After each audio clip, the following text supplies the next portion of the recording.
আজকে এই 2024 পরবর্তীতে 43তম বিসিএসে যেই কাণ্ডটা হয়েছে, এইটা আমাদের এই আন্দোলনের স্পিরিটের সাথে যায় না।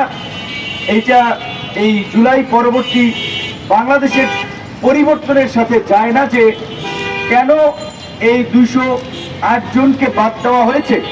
তার একটা সুনির্দিষ্ট কারণ দর্শানো দরকার ছিল মন্ত্রণালয়। এটা মন চাইলো বাদ দিয়ে দিলাম।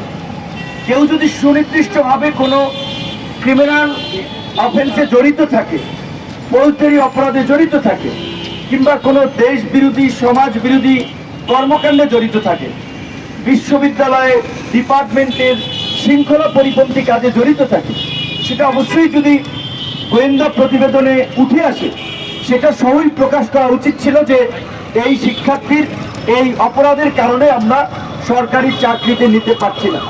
কিন্তু আমরা দেখলাম তার সুনির্দিষ্ট কোনো কারণ না দিয়ে এই এতগুলো শিক্ষার্থীকে তাদের এতদিনের পড়াশোনা, তাদের পরিবার এবং সামাজিক যে অবস্থান এই বিশেষে নিয়োগ পাওয়া এবং পড়াশোনার ফলে তৈরি হয়েছে, তাদের পরিবারের মর্যাদা, সেটা তাদেরকে বাদ দিয়ে তাদেরকে একটা অনিশ্চিত ভবিষ্যতের দিকে ঠেলে দেওয়া হয়েছে এবং তাদের একটা মানসিক যন্ত্রণার মধ্যে ঠেলে দেওয়া হয়েছে।